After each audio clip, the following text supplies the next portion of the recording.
Bismillahirrahmanirrahim. Assalamualaikum warahmatullahi wabarakatuh. Alhamdulillahilladzi hadana lihada wa ma kunna linahtadiya laula an hadana Allah.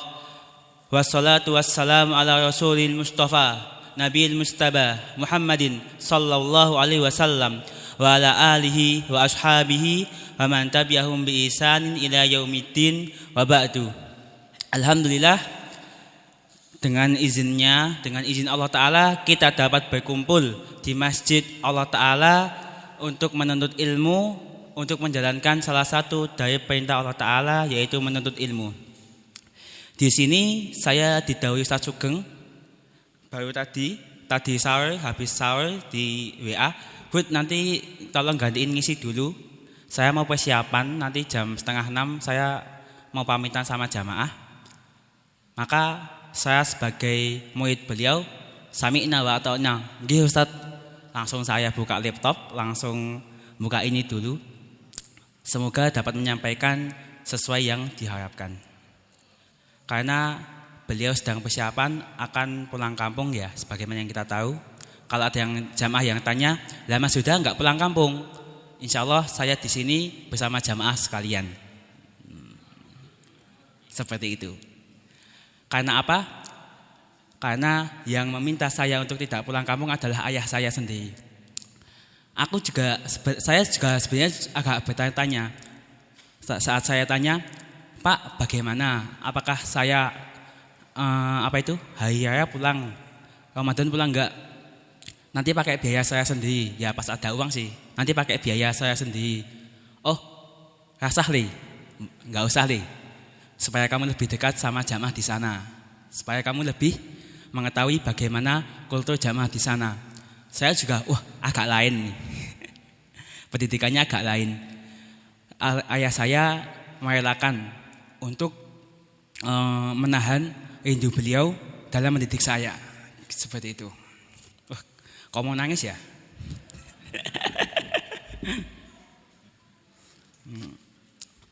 Dulu saya di pondok juga gitu.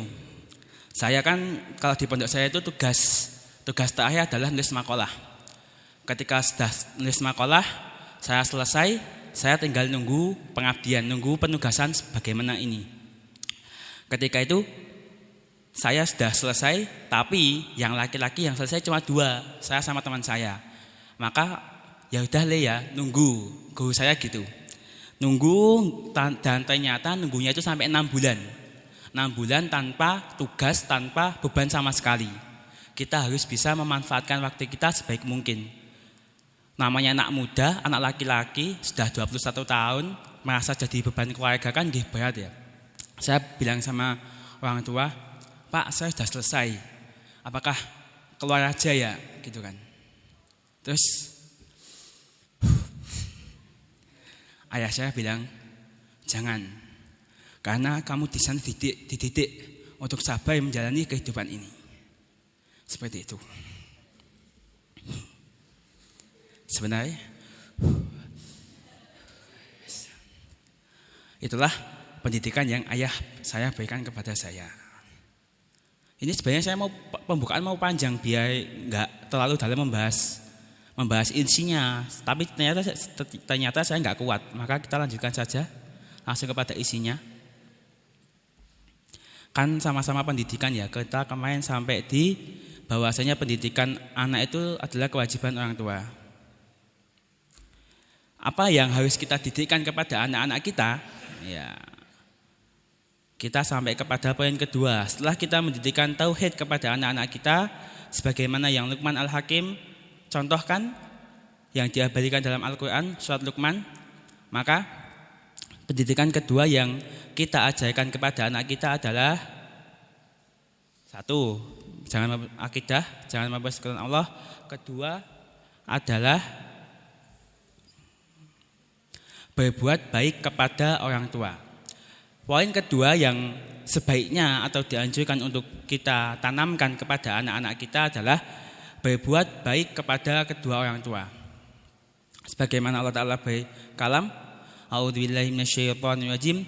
ووصينا الإنسان بوالديه حملته أمه وهنا على وهن وفصاله في عامين أن اشكر لي ولوالديك إلي المصير وإن جاهداك على أن تشرك بالله ما ليس لك به علم فلا تطعهما وصاحبهما في الدنيا معروفا واتبع سبيل من أناب إلي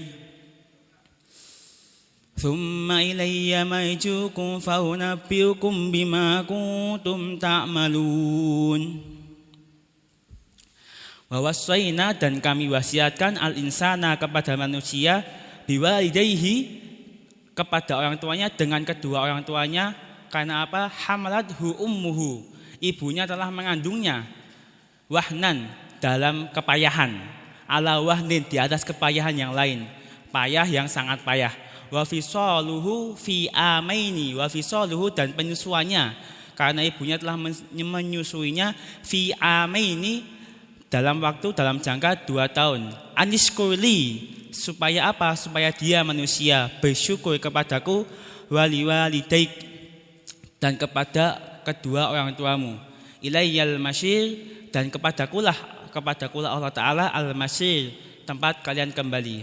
Wa in jahadaka dan jika jahadaka keduanya memaksamu ala atas antus sikabi bahwasanya engkau menyekutukanku ma laisa laka bi ilm atas apa-apa yang engkau tidak mengetahui keilmunya fala tuti'huma maka jangan mentaati keduanya, wa sahibahuma dan pergaulilah mereka, kancanilah mereka fil dunya di dunia ma'rufa dalam keadaan baik, wattabi dan ikutilah sabila jalan man anaba siapa yang kembali ilayya kepadaku, siapa saja yang kembali kepada Allah Ta'ala.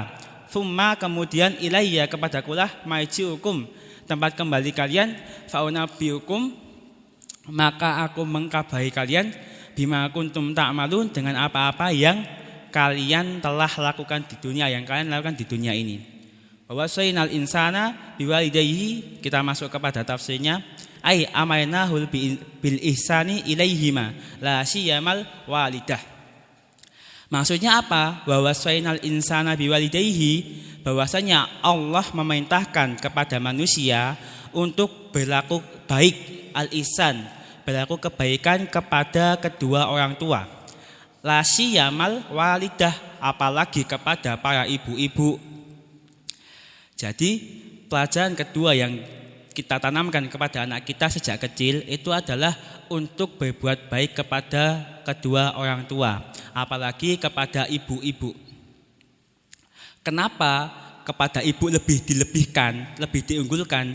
Hamalathu ummuhu wahnan ala wahnin, ai hamalathu janinan fi batniha wa yatasdad kulla yaumin dha'fan ala dha'fin. Karena ibu telah mengandungnya dari mulai janin di dalam perutnya, dan dia itu setiap hari bertambah, tasdadu kulla yaumin dha'fan, setiap hari bertambah berat, bertambah payah ibu kita mengandung kita dulu. Mungkin sudah enggak iling ya semuanya ya. Enggak merasakan, tapi para ibu-ibu telah merasakan. Maka jazakumullah khairan para ibu-ibu yang telah mendidik anak-anak kalian masing-masing menjadi penerus umat ini. Tasdadu kulla yaumin dha'fan ala dha'fin, atas dha'fin kepayahan yang lain. Min hinil hamli, dari masa kehamilan, ila hinil wiladah, sampai masa melahirkan. Li'annal hamla, karena hamil itu kullama istada wa aduma, setiap kali bertambah dan menjadi besar, aduma istadat bi saklan wa dha'fan, bertambah juga saklan, beban, wa dha'fan dan kepayahan. Semakin hari ibu mengandung, 1 hari, 2 hari, 3 hari, 1 bulan, 2 bulan, 3 bulan, setiap hari bertambah aduma, setiap hari akan bertambah besar. Maka itu akan menambah kepayahan ibu-ibu kita ketika mengandung kita dulu. Maka tidaklah pantas bagi kita untuk mendurhakainya. Walaupun kita cuma bilang gitu, le tukokno bawang, le belikan bawang. Alah, sik Bu. Itu tidaklah pantas bagi kita. Karena ibu-ibu kita dulu telah mengandung kita dalam kepayahan yang sangat, di mana-mana kita di bawahnya. Dulu kami selalu mengatakan gini, bapak-bapak, coba bapak-bapak itu bawa batu bata 3 biji. Habis itu ditalikan di perut bapak-bapak. Ditalikan di perut, apakah bapak-bapak kuat saat ke kamar gitu, aktivitas gitu, ke kamar mandi gitu? Lah nopo kuat? Ustaz saya selalu mengajarkan gitu. Itu baru 3 batu bata. Sedangkan anak itu biasanya berapa Bu? Kalau hamil anak 9 bulan itu berapa? 3 kiloan ya? 3 kiloan loh Bapak. Jadi memang benar Allah Ta'ala memerintahkan kita, wahai para istri, taatlah kepada suami kalian. Orang yang paling ditaati oleh istri adalah suaminya. Tapi para suami, para laki-laki, orang yang paling kalian taati adalah ibu-ibu kalian. Maka itulah bagaimana Islam menjunjung tinggi derajat wanita. Derajat wanita yang telah melahirkan para penerus umat ini. Yang dengan didikan para ibu-ibu ini, insya Allah terlahirlah pejuang-pejuang umat ini dalam menegakkan agama Islam ini. Itulah keberatan ibu-ibu sekalian. Apa itu? Itulah saklah. Di sini kan ada ya saklah. Adalah kepayahan yang dirasakan ibu-ibu kita ketika mengandung kita, seperti itu. Apalagi banyak ibu-ibu yang suka bohong kepada anaknya. Ketika ada lauk ayam, bilang ke anaknya, "Wes le, nggo kowe wae. Ibu wes bosen gitu. Sudah buat kamu aja le, ibu sudah bosen." Itu sebenarnya kan cuma bohong.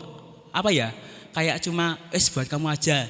Dan kita tahu ibu kita cuma makan tempe gitu kan. Seperti itu. Langsung lanjut aja. Wa fisalu fi amaini. Dan juga ibu kita itu menyusui kita dalam jangka waktu 2 tahun. Ai fitamuhu fi tamami amaini. Menyusuinya 2 tahun pas. Menyusui itu kan juga sebuah apa ya Bu ya? Sebuah keberatan juga nggih. Sebuah saklah. Bagaimana ketika kita puasa sudah enggak ada pemasukan, masih menyusui, maka dibolehkan untuk tidak berpuasa bagi para ibu-ibu yang tidak sanggup berpuasa sedangkan dia sedang menyusui. Itu juga adalah jasa ibu-ibu kita kepada kita dalam ketika kita masih kecil dulu. Yang dalam penelitian bahwasanya ASI eksklusif itu akan berguna bagi tubuh kembang anak, baik di otak anak, baik di tulang dan juga fisik anak. Itulah manfaat ASI eksklusif dari para ibu. Maka kita bisa segini nih, kita bisa pintar kayak gini, otak kita berkembang, badan kita bisa sehat. Awalnya dulu adalah berkat izin Allah Ta'ala, ya, berkat susu yang kita dapatkan dari ibu-ibu kita. Maka setelah kita tahu bahwasanya itulah nikmat yang telah Allah berikan kepada kita dengan mengkarunia kita ayah-ayah yang tidak kenal lelah, tidak kenal capek, bekerja, menafkahi anak-anaknya. Bagaimana ayah itu banting tulang, peras keringat untuk menafkahi keluarganya. Karena dia tahu dia adalah seorang ayah yang bertugas untuk menafkahi keluarganya. Maka dia tidak menghiraukan badai, hujan, petir dan lain-lain selagi dia belum bisa mencukupi nafkah untuk anaknya. Itulah pengorbanan ayah-ayah kita kepada kita. Dan juga kepada ibu, apalagi kepada ibu yang telah mengandung kita, yang telah menyusui kita, yang telah mendidik kita. Maka setelah kita mendapatkan nikmat itu, aniskuli waliwalidaika, maka bersyukurlah kepadaku wahai manusia. Uskur rabbaka, bersyukurlah kepada Tuhanmu ala nikmatil iman wal ihsan, atas nikmat iman, atas nikmat yang Allah berikan keimanan ini kepada kita, wal ihsan, dan atas nikmat berbuat baik. Karena al-iman, innallaha yu'til imana, innallaha yu'til mala ila man la yuhibbu wa man yuhibbu ila man yuhibbu wa man la yuhibbu. Sesungguhnya Allah Ta'ala itu memberikan harta, memberikan al-mala ila man yuhibbu, kepada siapa saja yang dia cintai, yang Allah cintai, wa man la yuhibbu, dan siapa saja yang Allah tidak cintai. Walakin yu'til imana ila man yuhibbu wala ila man la yuhibbu. Dan Allah memberikan iman khusus kepada siapa saja yang dia cintai, dan tidak memberikan iman kepada siapa yang tidak dia cintai. Maka ketika kita mendapatkan iman, kita digerakkan hatinya untuk mengikrarkan 2 kalimat syahadat, menjalankan sholat, itu adalah taufik atau petunjuk dari Allah Ta'ala.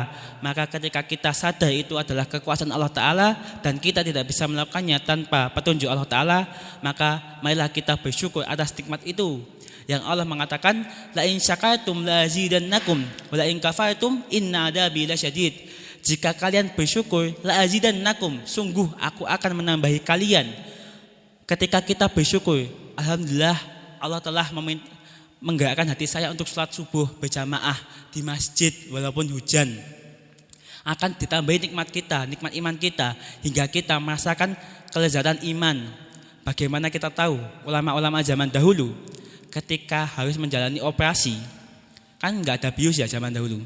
Itu zaman dahulu itu pakainya ya kayak homai gitulah, sejenis homai. Ketika sudah hilang kesadaran baru diamputasi atau dioperasi yang lainnya. Maka ulama-ulama itu banyak yang gini, jangan engkau amputasi aku kecuali aku dalam keadaan sholat. Maka ketika dia telah sholat, maka baru diamputasi. Karena apa? Ketika dia sholat, hilang kesadaran dia karena kecintaan kepada Allah. Dia tidak merasakan rasa sakit sama sekali. Itu ulama-ulama zaman dahulu. Ketika telah masuk ke dalam hatinya kecintaan kepada Allah Ta'ala, maka ketika kita mensyukuri nikmat iman ini, awal-awal memang berat, tapi insya Allah ketika kita melaziminya, kita bersungguh-sungguh bersyukur kepada Allah atas nikmat ini, Allah akan tanamkan kepada hati kita kelezatan iman, kenyamanan dalam menjalankan keimanan ini. Dan juga waskur liwalidaika ala nikmati tarbiyah, dan bersyukurlah kepada kedua orang tuamu atas nikmat tarbiyah pendidikan. Orang tua kamu telah mendidik kamu sejak kecil hingga dewasa, sejak belum menjadi apa-apa hingga menjadi apa-apa. Maka bersyukurlah atau berterima kasihlah kepada kedua orang tuamu yang telah mendidikmu. Bagaimana kita berterima kasih? Dengan kita berbuat baik kepada orang tua. Ilayyal masir, kepadakulah tempat kembali kalian. Ai ilal marji, ilayya al marji wal ma'ab, kepada Allah lah kita akan kembali. Inna lillahi, sesungguhnya kami itu milik Allah Ta'ala. Wa inna, dan sesungguhnya kami ilaihi, kepadanya raji'una, kita akan kembali. Maka kita harus sadar bahwasanya Rasulullah pernah mengaminkan doa Jibril. Ketika Rasulullah naik kepada mimbar, maka beliau mengaminkan amin, amin, amin. Maka sahabat bertanya, engkau mengaminkan apa wahai Rasulullah? Maka Rasulullah menjawab, ingat yang doa adalah Jibril, malaikat paling mulia. Yang mengaminkan adalah Nabi Muhammad sallallahu alaihi wasallam, manusia paling mulia. Adalah rogima'an fufulanin, akan goang hidung seseorang. Dalam bahasa Arab itu menunjukkan kecelakaan, menunjukkan wailun, celaka. Bagi siapa yang celaka? Satu, siapa yang, saya teksnya aja ya, siapa yang mendapati bulan Ramadan dan dia tidak keluar dari bulan Ramadan itu, dan dia keluar dari bulan Ramadan itu tapi masih ada dosa di dalam dirinya. Ketika kita telah masuk ke Ramadan dan kita keluar dari bulan ini sedangkan kita masih ada dosa, maka kita telah celaka. Karena Ramadan adalah bulan penyucian, amal-amal kebaikan dibuka. Nah, ketika kita tidak memaksimalkan itu semua dan kita masih berdosa, kita telah celaka.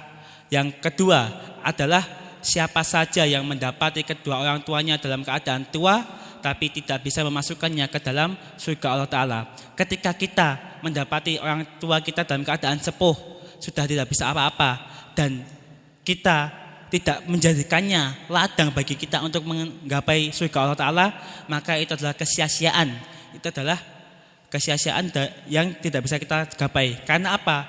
Semua kebaikan kita dapat kita dapatkan atau surga dapat kita dapatkan ketika kita berbakti kepada kedua orang tua kita. Yang ketiga adalah siapa saja yang tidak bersolawat ketika disebutkan namaku. Maka ketika kita disebutkan nama Rasulullah Muhammad, maka kita bersolawat sallallahu alaihi wasallam. Jadi gimana kalau kita mendengar nama Nabi Muhammad disebut, kita mengucapkan Sallallahu Alaihi Wasallam. 3 hal itu yang didoakan malaikat Jibril dan diaminkan oleh Rasulullah Muhammad Sallallahu Alaihi Wasallam. Yang ketika kita menjaga hal itu, maksudnya kita berselawat, habis itu kita juga berbakti kepada orang tua, dan kita memaksimalkan Ramadan kita, maka kita tidak termasuk orang-orang yang merugi. Namun kebaktian atau kecintaan kepada orang tua ada batasnya. Ketika apa? Ketika dia memerintahkan kita untuk syirik kepada Allah, untuk mendurhakai Allah, maka tidak ada ketaatan kepadanya. Di sini nanti akan dibahas seperti itu. Karena apa? La ta'ata li makhlukin fi ma'syatil khaliq. Tidak ada ketaatan kepada makhluk pada ketika mengasihati khaliq. Maka batas ambang ketaatan kita kepada kedua orang tua adalah selagi tidak memerintahkan kepada kebaikan. Namun wasaibuhuma fid dunya ma'rufa, namun masihlah bersahabatlah dengan mereka, pergaulilah mereka di dunia ini dengan kebaikan.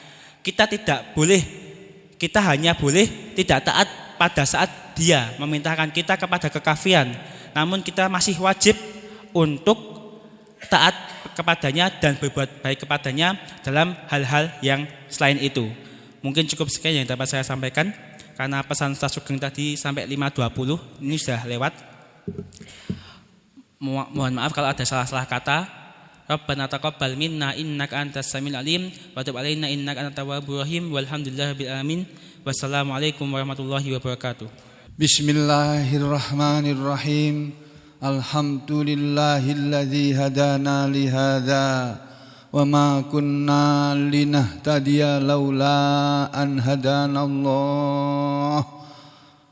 Wa laqad ja'at rusulu rabbina bil haqq wa nudu an tilkumul jannatu uristumuha bima kuntum ta'malun. Asyhadu an la ilaha illallah wahdahu la syarikalah wa asyhadu anna Muhammadan abduhu wa rasuluhu la nabiyya ba'dah. Wa ba'du ayyuhan nas ittaqullaha mastata'tum wasma'u wa ati'u la'allakum turhamun. Saudara sekalian, setelah kita sampai pada pembicaraan tentang ayat-ayat yang penting yang seharusnya segera diketahui pada nomor 7, maka kita masuk ke yang ke-8, yaitu ayat yang sudah kita baca sama-sama tentunya selama bulan Ramadan. Sudah saudara baca tapi enggak tahu ngerti apa enggak maknanya. Ya, tapi di situ ada ayat penting untuk dipahami, segera dipahami. Yaitu ayat yang judulnya kurang lebih dari susunan kalimat saya. Yang ke-8 adalah ayat siapa yang menginginkan dunia akan diberi dunia. Dan ini salah ini.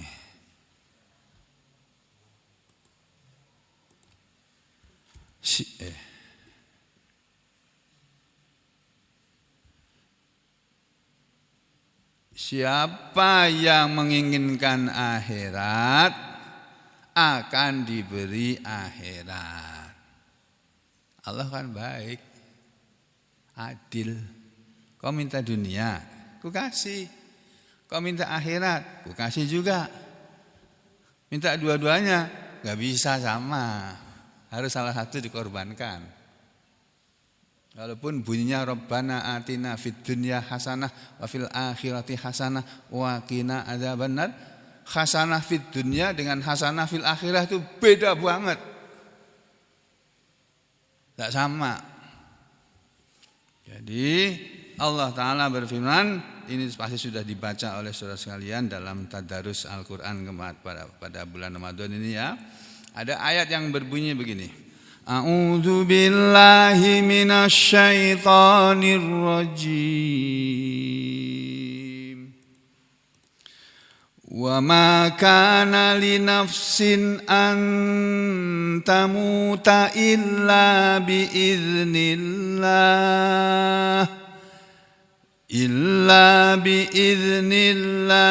kitaban muajjala wa may yurid thawabad dunya nu'tihi minha wa may yurid thawabal akhirati nu'tihi minha wa sanajzi syakirin.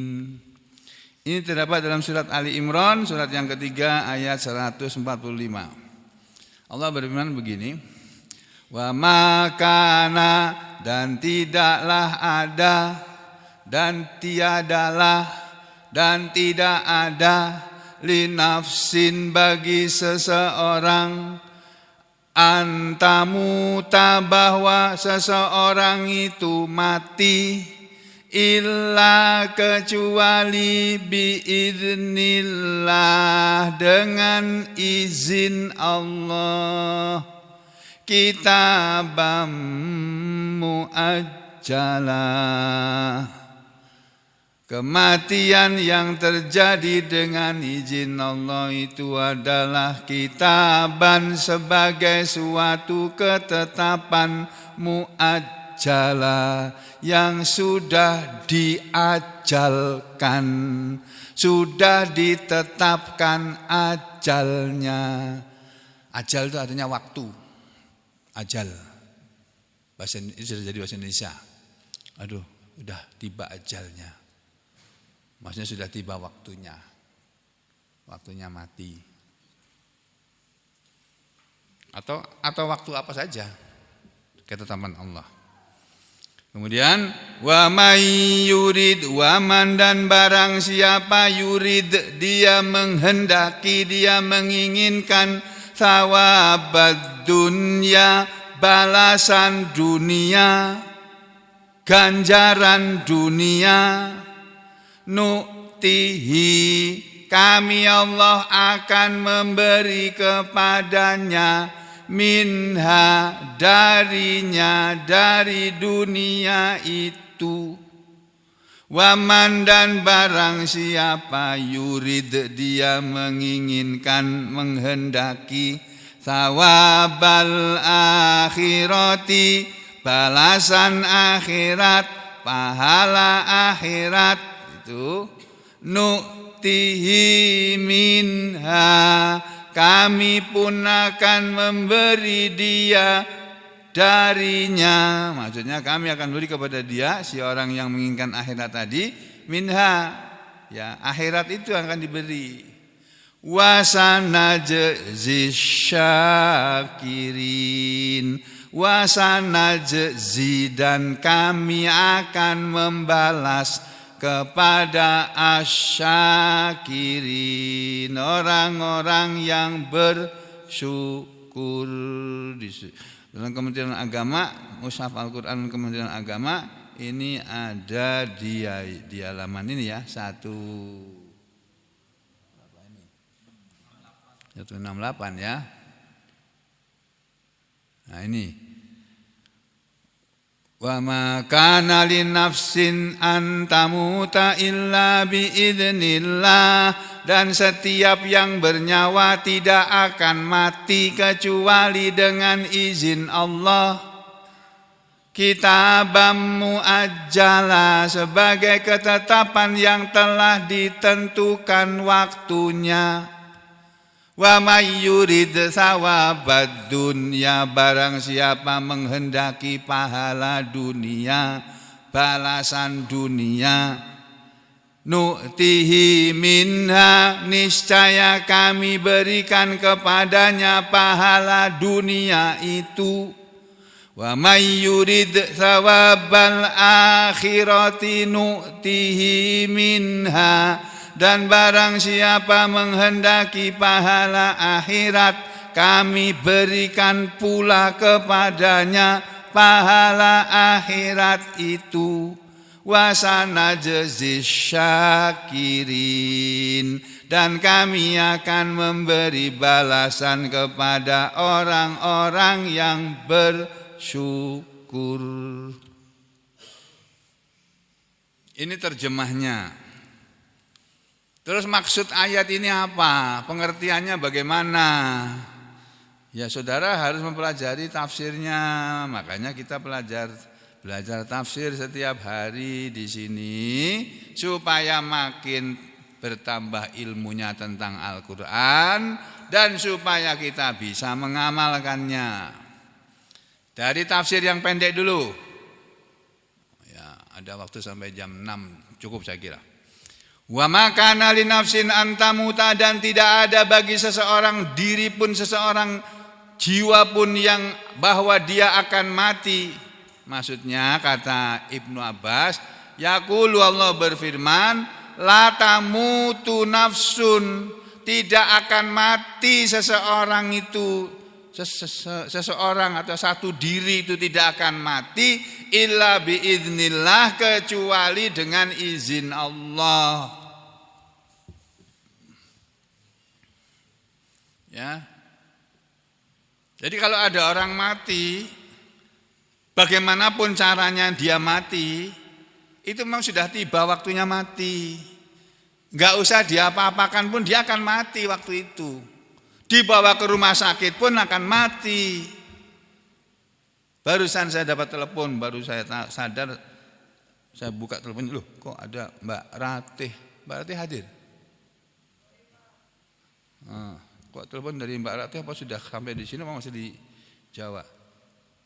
Telepon, karena saya mungkin lagi nulis ini tadi saya sempat urut dulu sebelum sholat subuh, ya, baru mandi, baru sholat.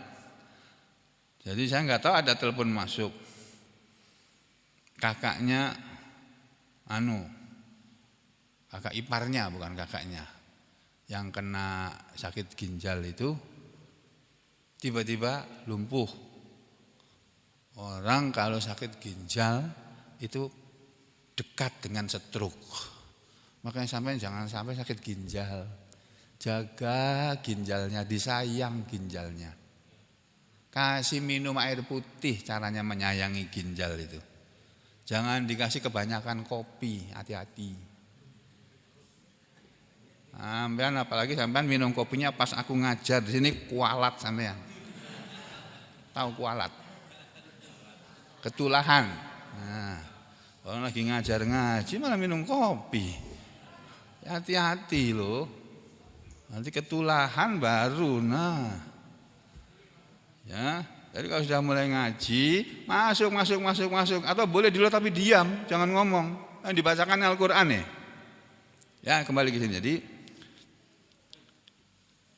Mbak Ratih telepon kakaknya stroke, dokternya yang dokter sarafnya enggak ada. Ya aku tahu, dia sudah berangkat cuti. Dia lebih dulu berangkat cuti daripada saya. Terus ini disarankan oleh dokter jaga untuk ke Palangkaraya, gimana pendapat Ustaz? Bawa ke Palangka karena pendarahan. Di sini enggak ada dokter bedah saraf. Bismillah, bawa aja ke Palangka. Walaupun pendarahannya cuma 6 cc. 6 cc itu tidak dioperasi. Kalau pendarahannya 30 cc atau lebih itu baru dioperasi. Tapi karena tidak ada yang merawat, sini jangan main-main. Bawa ke Palangkaraya, di sana lengkap. Ya, dokter penyakit dalamnya yang non muslim ada. Ya, spesialis ginjalnya yang non muslim ada. Bedah sarafnya yang muslim ada, yang non muslim juga ada. Kita bawa aja ke Palangka. Nah, itu contoh bahwa kalau ajal sudah tiba, Allah enggak mau diatur-atur, Allah sendiri yang menentukan. Makanya di sini diterangkan, wa ma kana li nafsin an tamuta illa biidznillah, dan tiadalah bagi seseorang itu bahwa dia mati kecuali dengan izin Allah. Biidznillah, dengan izin Allah. Dalam tafsir Ibnu Abbas diterangkan bi iradatillah, dengan kehendak Allah, wa qadaihi, dan dengan ketetapannya, qadanya, takdirnya. Beberapa hari yang lalu belum sampai sebulan kalau nggak salah. Ada seorang pasien datang kepada saya, masih bisa ngomong. Sakit apa Bu? Sakit sininya sakit. Dia gini aja. Berdiri, bangun sedikit Bu. Nggak bisa, sakit sekali. Masih bisa ngomong jelas. Aduh, aku udah curiga ini. Ku pegang tangannya kanan kiri, perempuan. Tapi ku pegang tangannya, lah dokter gimana? Makanya aku ini paling banyak dosa nih, setiap hari pegang anak perempuan. Kadang-kadang aku pegang bukannya tangannya aja Mbak, bahunya, pantatnya maaf. Aku pegang juga, pahanya aku pegang juga. Lah mau disuntik lah gimana? Makanya istighfar astagfirullahaladzim. Aku ini banyak dosa ini. Gak tahu Pak Wahid ini, gak tahu aku.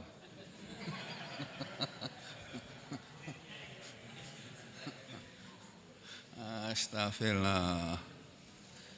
Jadi saudara sekalian, ibu itu tadi saya periksa, saya mau suntik, begitu aku lihat kedua tangannya lemah, kedua kakinya waduh, nggak berani. Mbak, Pak, Mas, tolong bawa ibu ini segera ke UGD. Saya kasih pengantar.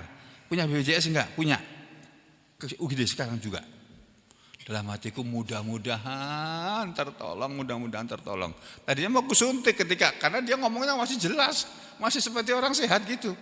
Tapi begitu dia bilang sininya sakit dan kedua dia bilang lehernya sakit, dia nggak nunjuk tapi bilang lehernya sakit gitu. Begitu ku periksa kedua tangannya lemah, lumpuh, kakinya lumpuh, wah ini ada sesuatu nih di batang lehernya atau di otak kecilnya ini. Bawa ke UGD sekarang juga, nggak usah pulang ke rumah. Kartunya ketinggalan di rumah, nggak usah mikir kartu, pokoknya bawa ke UGD. Habis saya kasih pengantar, masuk ke UGD, nggak ada laporan.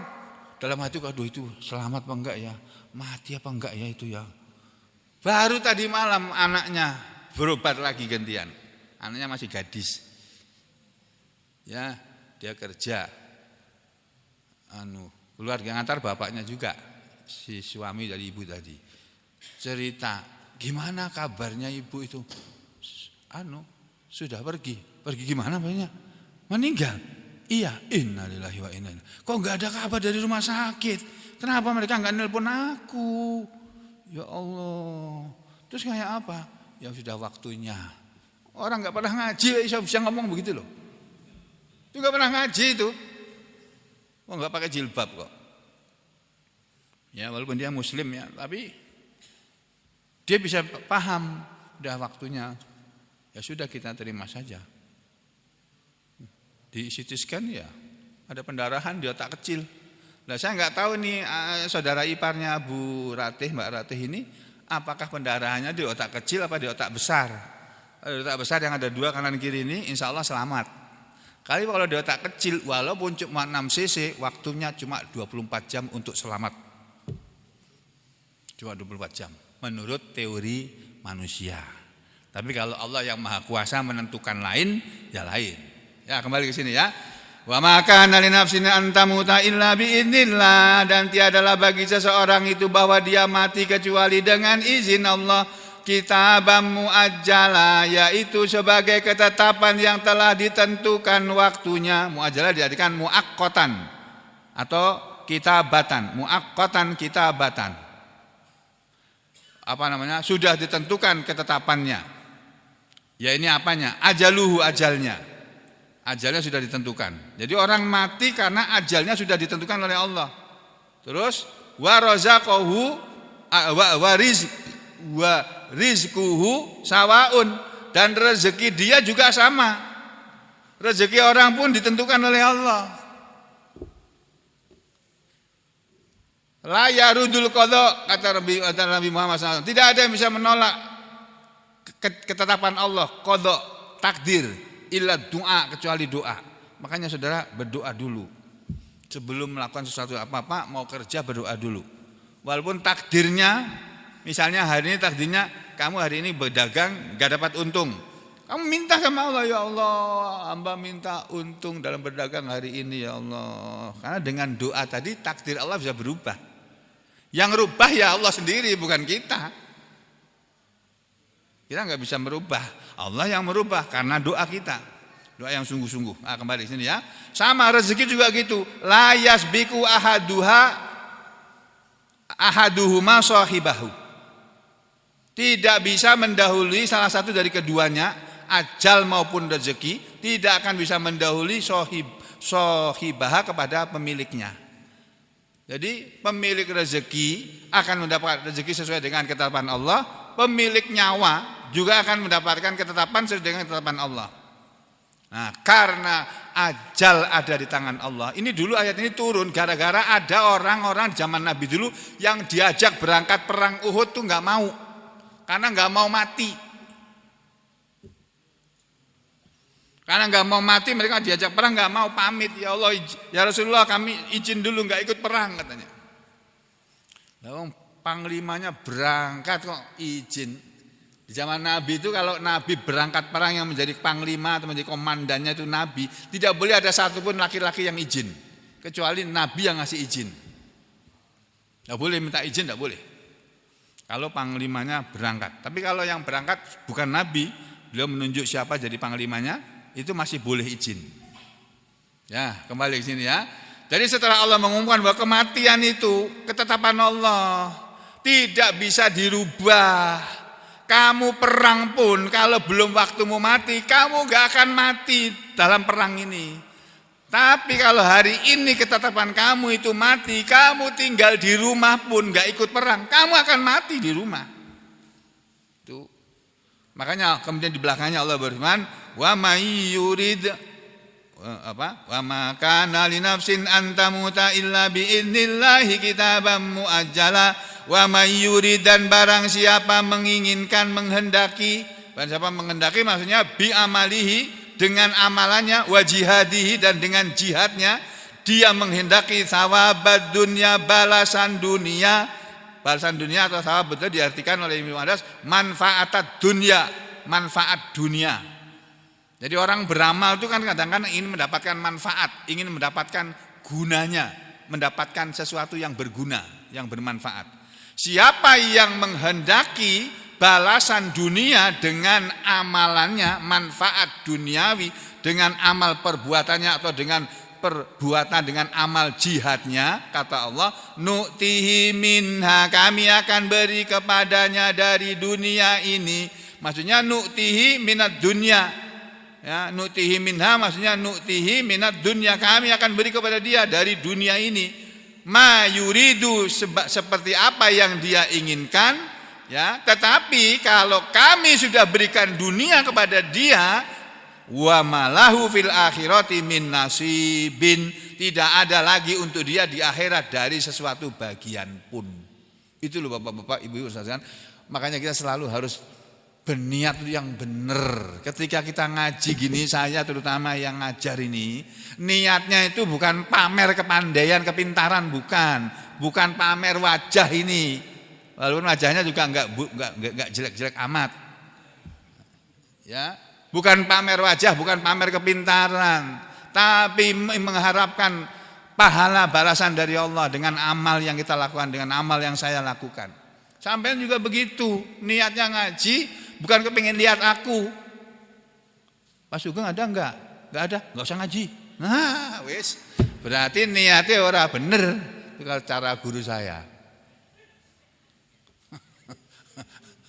Naik kabeh wis. Ya.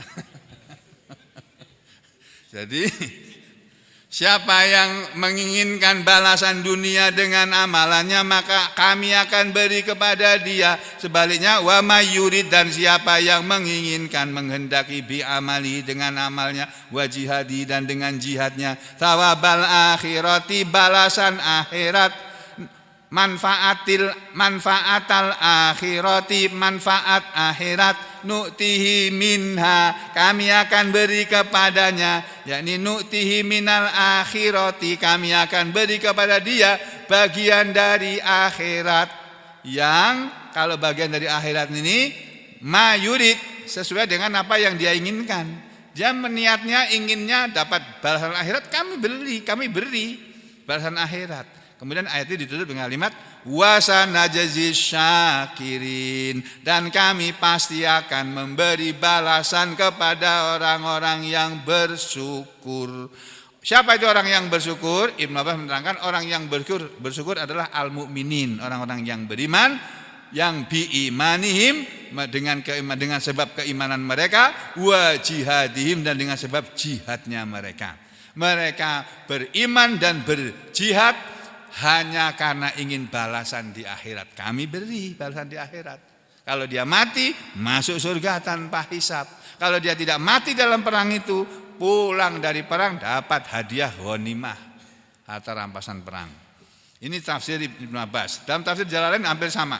Wa maka kana linafsi an tamuta illa biidznillah, dan tidak ada bagi seseorang pun bahwa dia akan mati kecuali dengan izin Allah. Biidznillah, biqadaihi, dengan ketetapan Allah, dengan qadanya.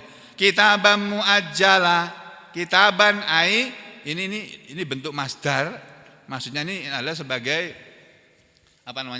keterangan keadaan, ya, bahwa kematian seseorang itu adalah merupakan ketetapan kitaban muajjalan, yaitu kataballahu dzalika muajjalan. Allah telah menetapkan itu tadi, ya, sesuai dengan yang telah ditentukan ajalnya. Muajjalan yaitu muaqqatan, yang kalau ajal sudah datang la yataqaddamu, tidak akan bisa mendahului, ya, dari ketetapan Allah, wala yata'akhkharu, dan tidak akan bisa mundur. Jadi kematian manusia akan datang tepat pada waktunya. Tidak bisa dimajukan 1 detik pun, dan tidak bisa ditunda 1 detik pun. Itu. Ya. Di sini dikatakan keterangan dalam tafsir Jalalain, ya. Betapapun berkecamuknya bahaya dalam peperangan itu, kalau orang itu waktunya belum mati, dia tidak akan mati. Tapi kalau waktunya mati, enggak usah perang pun dia akan mati. Ya. Jadi akan mati kalau dia sudah waktunya mati. Tapi kalau belum waktunya mati, ya dia akan dapat ketetapan kehidupan yang ada pahala bersama dengan pulang dari perang tetap hidup. Balasannya dapat ghanimah. Ya, wa may yurid thawabad dunya nu'tihi minha, dan siapa yang menginginkan dengan bi amalihi, dengan amalannya, thawabad dunya, balasan dunia, maksudnya jazauhu, balasannya, minha, dari dunia ini, ya, nu'tihi minha, kami akan beri kepadanya dari dunia ini, ya, ma kusimalahu, dunia yang diberikan kepadanya pun dengan catatan makusimalahu, sesuai dengan apa yang sudah dibagi oleh Allah. Masing-masing kita sudah ada bagiannya sendiri-sendiri. Saya bagiannya berapa, sampean berapa selama hidupnya ini, atau setiap harinya berapa, setiap bulannya berapa, itu tidak akan pernah melebihi yang sudah Allah tetapkan. Jadi walaupun kita minta lebih, nggak bisa. Kalau Allah sudah menetapkan pembagiannya segini, ya, wala hadzalahu, dan tidak ada lagi bagian untuk dia fil akhirati, di akhirat. Jadi kalau orang menginginkan dengan amalnya balasan dunia, tidak ada bagian untuk dia di akhirat, sama dengan tafsir Ibnu Abbas tadi di atas. Wa may yurid thawabal akhirati nu'tihi minha, dan siapa yang menginginkan balasan akhirat, kami pun akan beri kepada dia bagian dari akhirat, yaitu min thawabiha wa sanajzi syakirin. Nah, ini yang tafsir yang di bawahnya ini hampir sama saja ini. Makanya saya enggak bacakan, hampir sama saja itu. Nah, sama ini. Tafsir kecil-kecil nih, sama. Yang agak beda yang di bawah ini. Nah, di bawah ini yang biru-biru ini. Tapi yang biru-biru ini ringkasannya, dilengkapi nanti di bawahnya lagi. Ini juga sama, nomor 15. Nah, ini yang bagus ini penjelasannya. Nah, ini tafsir Al-Baghawi. Wa ma kana li nafsin an tamuta illa biidznillah, dan tiadalah bagi seseorang bahwa dia akan mati. Maksudnya wa ma kanat nafsun litamuta, dan tidak ada bagi seseorang, dan tidak ada seorang pun litamuta, dia akan mati illa biidznillah, kecuali dengan izin Allah. Yakni biqadzaillah wa qadarihi, dengan ketetapan Allah dan dengan qadarnya, dengan qadha dan qadarnya, dengan takdirnya. Wakila, dan dikatakan biidznillah, maksudnya biilmihi, dengan pengetahuan Allah. Kan orang mati hanya Allah yang tahu. Ilmunya itu ada pada Allah saja. Kita tidak tahu ilmunya kapan kita akan mati. Ya. Atau bukan inilah bisa juga diartikan bukan dengan qadarnya atau dengan takdirnya, tapi selain dengan ilmunya juga bi amrihi, dengan perintah Allah. Kalau sudah datang perintah Allah kepada malaikat Israel, Israel itu cabut nyawanya si anu itu. Udah waktunya ini, ya. Tepat nanti jam sekian, lebih sekian ya. Ya. Dia sedang apapun enggak peduli. Sedang sholat, sedang sujud, sedang baca Quran, sedang maaf berak, ya, sedang kencing, sedang pidato, sedang tidur, sedang apa aja enggak peduli. Itu adalah kitaban muajalan sebagai ketetapan yang telah ditentukan waktunya, ajalnya, yaitu kataba likulli nafsin ajalan. Allah telah menetapkan kepada setiap orang ajalnya yang layak diru ahadun ala taghyirihi. Tidak mampu seorang pun untuk mengubahnya. Mengubahnya wa takhirihi, dan mengundurkannya. Kematian itu sudah ditetapkan oleh Allah, tidak seorang pun bisa merubah kapan kematiannya. Nah, mengundurkannya pun tidak bisa. Terus wa may yurid thawabad dunya nutihi minha, dan siapa yang menghendaki dengan amalannya balasan dunia kami akan beri kepadanya. Dijelaskan di sini, yakni maksud ayat ini may yurid bi taati dunya may yurid bi taati dunya, barang siapa menghendaki dengan ketaatannya dia kepada Allah, yang dia kehendaki adalah dunia, wa ya'mal laha, dan dia beramal untuk dunia, nutihi minha, kami akan beri kepada dia bagian dari dunia ini. Mayakunu, apa yang adalah dia jazaan sebagai balasan li amalihi, untuk amalannya. Jadi kalau kita beramal untuk dunia, Allah akan kasih di dunia, tapi di akhirat tidak dikasih. Itu loh. Ya. Yuridu yang Allah maksudkan nutihi minha, kami akan beri darinya, maksudnya manasa, Allah berikan kepada siapa yang dengan amanah dia menginginkan balasan dunia, Allah akan beri dia dunia, itu pun sesuai dengan kehendak Allah. Enggak bisa lebih gitu. Bima qaddarnahu lahu, dengan apa yang telah kami takdirkan kepada dia, untuk dia. Ayat ini kata Imam Al-Baghawi pengertiannya kama qala, sebagaimana Allah juga berfirman di dalam ayat yang tadi malam saya baca. Ini ayatnya. Man kana yuridul ajilata ajjalna lahu fiha ma nasya'u liman nurid. Al-ayah, ya. Barang siapa yang menginginkan dunia, kami akan segerakan dunia ini kepadanya, pada dunia ini mana sya'u, sesuai dengan apa yang kami kehendaki, liman nurid, kepada orang yang kami kehendaki. Jadi Bapak Ibu dan sekalian, tidak semua orang yang menginginkan dunia akan mendapatkan dunia sesuai dengan yang dia inginkan. Contohnya misalnya, ada orang kepingin jadi presiden, berkali-kali dia mencalon, enggak jadi-jadi. Baru yang keempat ini hampir jadi. Karena masih nunggu 22 April. Hampir jadi. Nah, jadi itu sesuai dengan yang Allah kehendaki loh. Nanti kalau Allah batalkan, bisa Allah batalkan itu. Batalkan misalnya dia pulang dari mana gitu, dari Tiongkok misalnya, kecelakaan, duan mati, nah bisa. Nggak jadi dilantik, batal. Misalnya loh, ya. Ini cuma misal aja kok. Misalkan opo wae kena misal kok. Ya.